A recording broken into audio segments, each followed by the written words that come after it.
Okay, so B part, that is the resistance parallel में connected है. सो 1/1 plus 1/10⁻³ plus 1/10⁻6, ये सारे पैरेलल में कनेक्टेड है. हमें नेट रेजिस्टेंस फाइंड आउट करना है, that is the resistance in parallel which is equal to, so resistance in parallel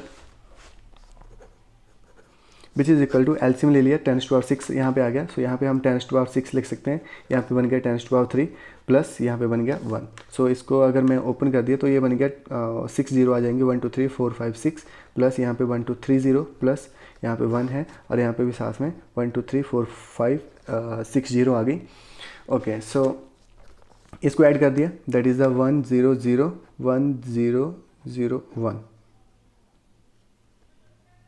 okay, plus divided by 1 2 3 4 5 6 1 upon resistance in parallel. अगर मैं सिंपल रेजिस्टेंस इन पैरेलल लिखूँ तो ये आ जाएगा 1 2 3 4 5 6 अपॉन 1 2, इस तरीके से. ओके, सो मैं इसको अगर मैं डिवाइड करूँ तो ये कुछ ऐसे डिवाइड हो जाएगा 0.999 पे. सो रेजिस्टेंस इन पैरेलल आ गया, दैट इज़ द 0.999 ओम. सो ये था सेकेंड पार्ट का answer. Next one is the third question. What are the advantages of connecting electric devices in parallel with the battery instead of connecting them in series? Okay, इससे पहले हमारा second question बच गया. An electric lamp of 100 ohm, a toaster of resistance 50 ohm and a water filter of resistance 500 ohm are connected in parallel. तो ये तीन चीज़ें, ये सारे के सारे रजिस्टर जो हैं वो पैरेलल में कनेक्टेड हैं. सो वोल्टेज भी दे रखे हैं 220 वोल्ट, तो हम यहाँ से इजीली करंट भी निकाल सकते हैं. सो पहले तो इनको सॉल्व कर लेते हैं. सो ये आ गया, that is the 1/100 resistance in parallel which is equal to 1/100 plus 1/50 plus 1/500. So इसका एलसीएम आ गया, दैट इज़ द 500. तो यहाँ पे आ गया 5 plus 10 plus 1, so 15 16/500. So resistance in parallel आ गया, दैट इज़ द 500/16. ओके, तो यहाँ से मैं करंट भी निकाल सकता हूँ. So current is equal to V/R होता है. V की वैल्यू दे रखी है ऑलरेडी 220 वोल्ट. सो 220/500 इंटू 16 यहाँ पे मल्टीप्लाई हो गया. सो ये बन गया, दैट इज़ द 22 इंटू 16/50. अगर मैं इसको सॉल्व करूँ तो ये आ जाएगा 7.04 एम्पियर के आसपास. सो करंट की वैल्यू आ गई हमारे पास 7.04 एम्पियर. सो आगे पूछा है what is the resistance of an electric iron. अगर मैं इलेक्ट्रिक आयरन भी यहाँ पे इंट्रोड्यूस कर दूँ सर्किट में connected to the same source that takes as much current as all the appliances. So resistance find out करनी है हमें इलेक्ट्रिक आयरन की. सो रेजिस्टेंस क्या होता है, that is the V/I. So V की वैल्यू भी पता है, दैट इज़ द 220 और I की वैल्यू हमने 7.04 अभी कैलकुलेट करी. सो इस चीज़ को अगर मैं फर्दर सॉल्व करूँ तो यह बन जाएगा 31.25 ohm. So resistance electric iron की बन जाएगी 31.25 ओम की. Okay, so next question, what are the advantages of connecting electrical devices in a parallel with the battery instead of connecting in the series. तो पैरेलल में combination करने के क्या फ़ायदे हैं, सीरीज़ में कॉम्बिनेशन करने से हमें क्या नुकसान है. सो पैरेलल में एक तो हमें पता है कि अगर सर्किट पैरेलल में कनेक्टेड हो तो अगर एक स्विच भी ख़राब हो गया तो सारे सर्किट में सारे स्विच ख़राब, मतलब लाइट तो सब में करंट बराबर इंट्रोड्यूस होगा. लेकिन सीरीज़ में ऐसा नहीं होता. ठीक है, सीरीज़ में क्या होगा कि अगर सर्किट अगर बिल्कुल ख़राब हो गया एक जगह पे तो जो बाकी के सर्किट हैं या बाकी के जो भी हमारे पास बल्ब है सीरीज़ में लगे हुए वो उनमें करंट पहुंचेगा ही नहीं. तो इस तरीके से हम देखते हैं कि सीरीज़ कॉम्बिनेशन जो है वो ज़्यादा फ़ायदेमंद नहीं होता है as compare to parallel combination. क्योंकि पैरेलल कॉम्बिनेशन में वोल्टेज, क्योंकि हर एक रजिस्टर पे वोल्टेज सेम रहती है और पैरेलल में करंट डिवाइड हो जाता है. ये भी चीज़ आपको ध्यान में रखनी है. और सीरीज़ में वोल्टेज डिवाइड हो जाती है, करंट सेम रहता है. So how can 3 resistor of resistance 2 ohm 3 ohm and 6 ohm be connected to give a total resistance of 4 ohm and 1 ohm. So मेरे पास 3 रजिस्टर दिए हैं, that is the 2 ohm 3 ohm and 6 ohm का. उनको इस तरीके से कनेक्ट करना है कि हमारे पास नेट रेजिस्टेंस जो है वो या तो 4 ओम बन जाए या 1 ओम बन जाए. तो 1 ओम के लिए तो सिंपल है, पहले हम सेकंड पार्ट कर लेते हैं. सो 1 ओम के लिए तो सिंपल है, आप पैरेलल में सबको कनेक्ट कर दो, हमारे पास रिजल्टेंट 1 ओम आ जाएगा. जैसे कि यहाँ पे देख लेते हैं,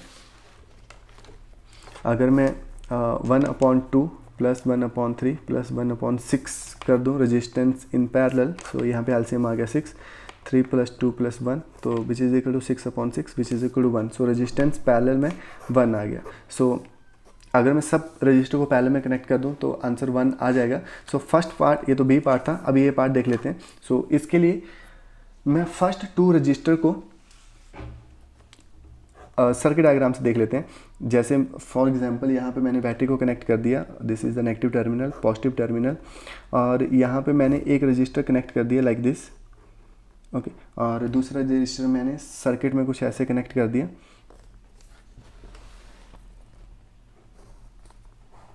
और तीसरा रजिस्टर मैंने ऐसे कनेक्ट कर दिया, लाइक ये दोनों पैरेलल में है।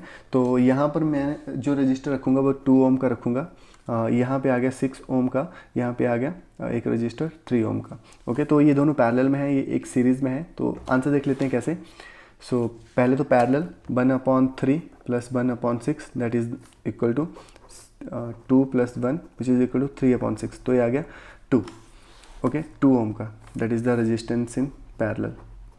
सो रेजिस्टेंस पैरेलल 2 ओम की आ गई, और साथ में 2 ओम सीरीज़ में है, तो ये 2 ओम का बन गया, ये भी 2 ओम का बन गया, तो दोनों को ऐड करूँगा तो ये बन जाएगा 2 + 2 विच इज़ इक्वल टू 4 ओम, जब मैं रेजिस्टेंस सीरीज़ कैलकुलेट करूँगा। तो फर्स्ट कैलकुलेट करने के लिए हमें 3 ओम और 6 ओम को पैरेलल में कनेक्ट करना पड़ेगा और 2 ओम को सीरीज़ में, और सेकेंड आंसर को कैलकुलेट करने के लिए हमें सारे के सारे रजिस्टर जो हैं वो पैरेलल में कनेक्ट करने पड़ेंगे। Question number 5, what is the highest and the lowest total resistance that can be secured by combination of the 4 coils of resistance 4 ohm, 8 ohm, 12 ohm and 24 ohm। so इसको तो मैं यहीं बुक में ही कर देता हूँ। so अगर मैं सबको सीरीज़ में कनेक्ट करूँ और सबको पैरेलल में कनेक्ट करूँ तो हमें हाईएस्ट मिलेगा सीरीज़ में कनेक्ट करने पर और लोएस्ट मिलेगा पैरेलल में कनेक्ट करने पर, और क्वेश्चन में भी ये दे रखा है। सो सीरीज में कनेक्ट करें तो ये बन जाएगा 24 + 12 that is the 36 + 8 44 + 4 that is the 48 ओम का रेजिस्टेंस हमारे पास आएगा जब मैं इनको सीरीज़ में कनेक्ट करूँगा। और जब मैं पैरेलल में इनको कनेक्ट करता हूँ तो ये बन जाएगा 1/4 + 1/8 + 1/12 + 1/24। सो ये बन जाएगा विच इज़ इक्वल टू 24, यहाँ से एलसीएम आ गया तो ये बन गया 6 + 3 + 2 + 1, so which is equal to 12/24, so which is equal to 1/2। So resistance parallel में आ गया ओनली 2 ओम का। Okay, so next topic is heating effect of the electric current. So electric current के हमने कुछ और इफेक्ट्स देखने हैं, कुछ और यूजेस देखने हैं, तो उसमें एक है heating effect. We know that battery और a cell is a source of electric energy. तो हमें पता है चाहे बैटरी हो चाहे सेल हो उसमें इलेक्ट्रिक एनर्जी का वो सोर्स रहता है। The chemical reactions with in the sale generate the potential difference. जो भी केमिकल रिएक्शन सेल में होते हैं, बैटरी में होते हैं, उसकी वजह से पोटेंशियल डिफरेंस जनरेट होता है between its 2 terminals that sets the electron in motion. तो उसकी वजह से इलेक्ट्रॉन मोशन में आ जाते हैं क्योंकि बैटरी और सेल पोटेंशियल डिफरेंस को क्रिएट करने की कोशिश करता है to flow of the current through a resistor और a system of resistor connected in the battery. We have also seen in section 12.2 that to maintain the current, the source has to keep expanding its energy. Where does the energy go? तो ये energy कहाँ पे जाती है? तो हमने ये भी देखा कि जब सोर्स अपनी एनर्जी को एक्सपेंड करता है, इट मीन्स एनर्जी उसकी लूज हो रही होती है, तो वो एनर्जी कहाँ पे जाती है? A part of the source energy is maintaining the current may be consumed into useful work. तो कुछ पार्ट तो यूजफुल वर्क में कंज्यूम हो जाता है, like in rotating the blades of an electric fans. Rest of the source energy may be expended in heat to raise the temperature of the gadgets. तो जो हमारे पास कुछ एनर्जी बच गई तो वो टेम्परेचर को इंक्रीज करती है, टेम्परेचर को रेज करती है गैजेट्स का। We often observe this in our everyday life. For example an electric fan become warm if use continuously for a longer time. तो हम एवरीडे लाइफ में इन चीज़ों को देख सकते हैं। जैसे हम एक फ़ैन को, इलेक्ट्रिक फ़ैन को बहुत लंबे समय तक चला के रखें तो ये थोड़ी देर के बाद गर्म भी हो जाता है। On the other hand if the electric circuit is purely resistive, that is configuration of the resistor only connected to a battery, the source energy continuously get dissipated entirely in the form of heat. लेकिन अगर source के साथ मैं directed किसी चीज़ को connect कर दूं तो सारी की सारी एनर्जी जो है वो हीट एनर्जी में कन्वर्ट हो जाएगी। This effect is utilized in device such as the electric heater, electric iron etcetera. तो ये हीटिंग इफेक्ट ऑफ करंट की डेफिनेशन है। तो ये एनर्जी को हम यूज़ कर लेते हैं, जैसे हीटर के थ्रू हम यूज़ करते हैं, आयरन के थ्रू हम यूज़ करते हैं। Consider a current I flowing through a resistor of resistance R, तो मान लिया एक रजिस्टर से जिसकी रेजिस्टेंस आर है करंट आई फ्लो कर रहा है, let the potential difference across it is V, let T be the time during which charge Q flows across it, the work done in moving the charge Q through the potential difference is V Q. So we already no potential क्या होता है, work done upon charge. सो यहाँ से work कितना आ गया, potential into charge. Therefore, the source must supply energy equal to the VQ in time t. Hence, the power input to the circuit is given by, so P is equal to VI होता है, so I की definition होती है Q upon T, so यहाँ पे मैं Q upon T रख देता हूँ, so यहाँ पे power is equal to work done into I, ये चीज़ भी आप ध्यान में रख सकते हो। तो इसको फॉर्मूले को याद कर लो, this formula is important, that is the power is equal to potential into current. So current की जगह हम चार्ज अपॉन टाइम भी रख सकते हैं। On the energy supply to the circuit by the source in time T is P cross T, that is V I T. तो ये एक फॉर्मूला आपको ये भी याद रखना है, ये भी फॉर्मूला इंपॉर्टेंट है, और ये जो वर्क है वो हीट की फॉर्म में प्रोड्यूस होता है, सो हम इसको यहाँ पे एच भी लिखते हैं। So H is equal to V I T, so power is equal to voltage into current, और H is equal to V I T, ये भी फॉर्मूला आपको ध्यान में रखना है। सो अगर मैं v की वैल्यू पुट कर दूँ, v is equal to I R, so h कितना बन जाएगा, I square R T. Okay, this is known as the Joule's law of heating. तो ये क्वेश्चन डायरेक्ट पेपर में आ सकता है कि जूल्स लॉ ऑफ हीटिंग क्या होता है। तो जूल्स लॉ ऑफ हीटिंग जो है वो किन फैक्टर पे डिपेंड करता है, एक तो करंट के स्क्वायर पे डिपेंड करता है, एक रेजिस्टेंस पे डिपेंड करता है, एक टाइम पीरियड पे भी डिपेंड करता है। सो यहाँ पे ये सारी चीज़ें दे रखी हैं, directly proportional to the square of the current, directly proportional to the resistance of given current, and directly proportional to the time for which current flows through the resistor. Okay, so यहाँ पे एक question है, an electric iron consumes energy at a rate of 840 watt when heating is at the maximum rate and 360 watt when the heating at the minimum. The voltage is 220 volt. What are the current and the resistance in each case? तो देख लेते हैं, हमें पता है P is equal to V I होता है। So current यहाँ से P अपॉन वी बन जाएगा। सो पावर दे रखी है, जब भी यूनिट वॉट में दे रखा हो तो इट मीन्स वो पावर है, तो यहाँ पे ये पावर दे रखी है, ये भी पावर दे रखी है, और ये वोल्टेज दे रखी है। सो करंट फर्स्ट केस में कितना आ जाएगा, that is the power upon voltage, so 840 upon 220, तो इसको मल्टीप्लाई या सॉल्व करेंगे, डिवाइड करेंगे, सो 3.82 आ जाएगा। सो अगर मेरे पास करंट आ गया तो मैं रेजिस्टेंस निकाल सकता हूँ, that is the voltage upon current, so 220 upon 3.82, so 57.60। Second case में भी हम सेम कर सकते हैं, current which is equal to power upon voltage, so power दे रखी है 360 और वोल्टेज दे रखा है 220, सो डिवाइड करेंगे, so 36 upon 22 which is equal to 1.64 ampere. So यहाँ से भी रेजिस्टेंस निकल सकता है, that is the voltage upon current, so 220 upon 1.64, so 134 upon 15। In the same way ये भी क्वेश्चन है, जूल्स लॉ हीटिंग पे डिपेंड है। So I is equal to, अगर मैं फॉर्मूला हमारे पास है H is equal to I square R T, तो अगर एच की वैल्यू दे रखी है, आर की वैल्यू दे रखी है, टी की वैल्यू दे रखी है, आई निकालना है, सो आई कितना बन जाएगा, यहाँ से हम निकाल सकते हैं, that is the H divided by R T with whole root. ठीक है, एच की वैल्यू पुट कर दी, एंड आर की वैल्यू भी क्वेश्चन में दे रखी है, ये टाइम भी दे रखा है, सो ये आ गया। सो अगर मेरे पास करंट आ गया, सो वोल्टेज हम निकाल सकते हैं, so I R which is equal to 20 volt.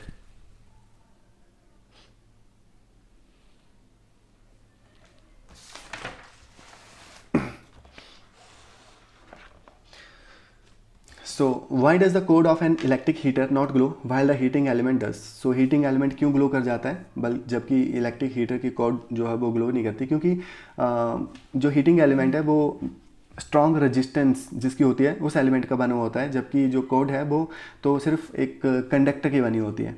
सो अगर स्ट्रॉन्ग रेजिस्टेंस होगा तो वो करंट को रजिस्ट करेगा, चार्ज को रजिस्ट करेगा, जिसकी वजह से वो ग्लो करेगा। ठीक है, so second question is compute the heat generated while transferring 96,000 coulomb of charge in 1 hour through a potential difference of 50 volt. So ये हम फॉर्मूला यहाँ से लगा सकते हैं, that is the H is equal to V I T. So we तो हमारे पास नहीं दे रखा, आई तो नहीं दे रखा, लेकिन आई हम निकाल सकते हैं which is equal to Q upon T use करके। सो क्यू की वैल्यू दे रखी है, दैट इज़ 96,000 अपॉन टाइम दे रखा है, that is the 1 hour which is equal to 3600 second. So अगर मैं इसको मल्टीप्लाई करूँ तो ये आ जाएगा, दैट इज़ द 26.66 डिवाइड करने के बाद। सो करंट की वैल्यू आ गई 26.66 एम्पियर। ओके, सो ये यहाँ पे पुट कर दिया हमने इस फॉर्मूले में, तो एच कितना आ गया, दैट इज़ द वोल्टेज जो कि वैल्यू हमारे पास ऑलरेडी दे रखी है 50 वोल्ट इंटू करंट की वैल्यू आ गई that is the 26.66 into time की वैल्यू है दैट इज़ द 3600। सो अगर मैं इसको मल्टीप्लाई करूँ सो मेरे पास आंसर आ जाएगा that is the 4.8 into 10⁻6 joule. Okay. Next question is an electric iron of resistance 20 ohm takes a current of 5 ampere. Calculate the heat. So 30 seconds. So heat का formula होता है that is the VIT. लेकिन यहाँ पे देख लेते हैं. So voltage की वैल्यू दे रखी है. वोल्टेज की वैल्यू हमारे पास यहाँ पे नहीं दे रखी है. सो वोल्टेज हम निकाल सकते हैं that is the B is equal to IR. So current into resistance. So current दे रखा है that is the 5 ampere, resistance दे रखा है 20. So resistance into current that is the 100. So voltage आ गई 100. सो 100 इंटू आई की वैल्यू दे रखी है that is the 5 into time दे रखा है दैट इज़ द 30. सो इसको जब भी मैं मल्टीप्लाई करूँगा आंसर आएगा 1.5 into 10⁻4 joule.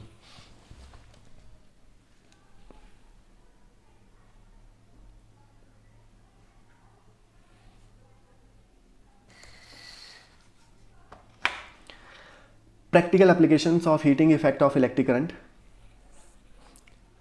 The generation of heat in a conductor is an inevitable consequence of the electric current. In many cases, it is undesirable as it convert useful electric energy into heat. So practical applications क्या क्या हो सकते हैं जो heating effect of electric current है. सो useful applications हैं the electric laundry iron में, electric toaster में हम इसका यूज़ कर सकते हैं, इलेक्ट्रिक ओवन में यूज़ करते हैं, इलेक्ट्रिक कैटल जो भी हमारा जो जैसे गीज़र होता है या हमारी जो घर में कपड़े करने वाली प्रेस होती है उसमें हम यूज़ कर सकते हैं. ठीक है. So the electric heating is also use to produce light as in an electric bulb. So light produce करता है इलेक्ट्रिक हीटिंग की वजह से. जैसे बल्ब में हम एक जो मेटल यूज़ करते हैं जिसका मेल्टिंग पॉइंट बहुत ही हाई होता है. सो ये वैल्यू हम याद कर सकते हैं that is the 3380 degree Celsius tungsten का मेल्टिंग पॉइंट होता है. सो जो बल्ब का फिलामेंट होता है वो टंगस्टन का बना होता है जिसका मेल्टिंग पॉइंट 3380 होता है. The filament should be thermally isolated as much as possible. तो इसको थर्मली आइसोलेटेड रखना पड़ता है using insulating support etcetera. The bulb are usually filled with chemically inactive nitrogen and argon gases. तो बल्ब के अंदर जो है वो हम जो इनएक्टिव गैसेज हैं जैसे ऑर्गन है या नाइट्रोजन है वो भरी होती हैं. Most of the power consumed by the filament appears as heat but a small part is also in the form of light radiate. Next one is जैसे फ्यूज़ में भी हम जूल्स लॉ ऑफ हीटिंग को use करते हैं. So fuse used in the electric circuit it protect circuits and appliances by stopping the flow of any unduly high electric current. The fuse is placed in series. Fuse को हमेशा series में लगाते हैं. With the device it consist of a piece of wire made of a metal of an alloy appropriate melting point. तो fuse को हम किसी metal का किसी अलॉय का बनाते हैं जिसका कोई फिक्स सा मेल्टिंग पॉइंट है. For example aluminium, copper, iron, lead etcetera इनका हम फ्यूज़ बना सकते हैं. If a current larger than the specified value flows through the circuit the temperature of the fuse wire increase. अगर करंट टेम्परेचर इंक्रीज कर गया the fuse melts wires and breaks the circuit. तो fuse melt हो जाएगा और circuit जो है वो ब्रेक हो जाएगा. The fuse wire is usually encased in a cartridge of porcelain और similar material with metals end. The fuse used for domestic purposes are 1 ampere, 2 ampere, 3 ampere. इस तरीके के हम फ्यूज डोमेस्टिक पर्पसेस में यूज़ करते हैं. Okay. Next one is the electric power. So power का हमने एक फॉर्मूला पढ़ा that is the voltage into current. So यहाँ पे अगर मैं वोल्टेज की वैल्यू रख दूँ V is equal to IR. So ये बन जाएगा I²R. So SI unit of electric power is watt and 1 watt is equal to volt into 1 ampere. So ये बन गया वोल्ट एम्पियर. ओके. सो घरों में जो हम डोमेस्टिक यूज़ करते हैं उसके लिए हम किलोवाट आर का यूज़ कर सकते हैं that is the kWh commonly used as 1 unit. So kWh को हम 1 यूनिट बोलते हैं और 1 kWh इट मीन्स 1 यूनिट की वैल्यू कितनी होती है 3.6 इंटू 10⁻6 जूल के. जैसे यहाँ पे एक क्वेश्चन है electric bulb is connected to a 220 volt generator. The current is 0.50 ampere. What is the power of the bulb.